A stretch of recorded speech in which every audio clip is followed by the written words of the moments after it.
Je vous demande à vous tous de rechercher ce monsieur partout où il est dans le territoire national et de me l'amener ici vivant.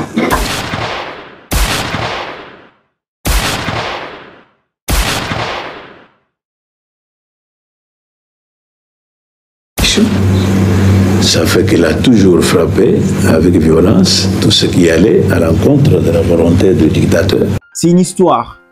L'histoire de cet opposant historique. L'histoire d'un homme qui surgit là où l'État est absent. Joseph Kabila utilise la même arme que Tshisekedi le père avait utilisée contre lui.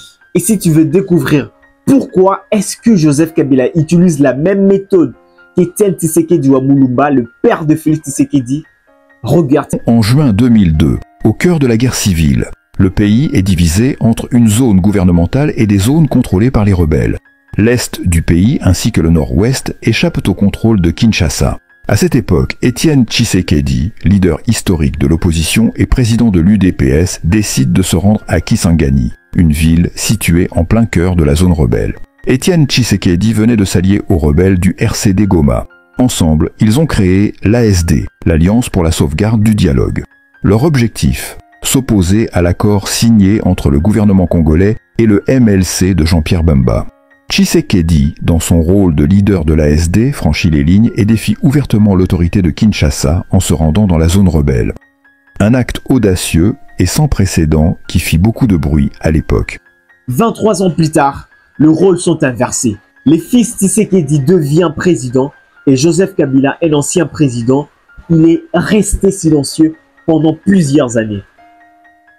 Pour être précis, pendant 6 ans.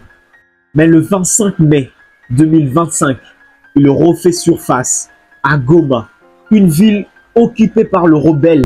Aujourd'hui, Joseph Kabila, l'ex-président, revient en RDC. Son choix de commencer par la partie orientale du pays, une zone où l'État congolais a perdu son contrôle, fait écho à l'acte historique d'Étienne Tshisekedi, le père de l'actuel président, qui avait déjà franchi les lignes en 2002 en quête de dialogue et de paix pour son pays. Aujourd'hui, Joseph Kabila, dans un contexte tout aussi complexe, cherche lui aussi à jouer un rôle de médiateur. Un retour symbolique, certes, mais aussi une volonté de participer activement à la résolution des tensions actuelles. La situation aujourd'hui n'est pas plus simple qu'en 2002. La RDC reste un pays déchiré, avec un Est sous le contrôle de groupes armés, et une capitale dont l'autorité semble de plus en plus fragile. Mais le retour de Kabila soulève une question. Quel rôle peut-il jouer dans l'unité du pays ? Sa décision de se rendre dans une zone de guerre et de montrer sa volonté de contribuer à la paix est-elle suffisante pour résoudre les fractures qui minent la RDC depuis des années ?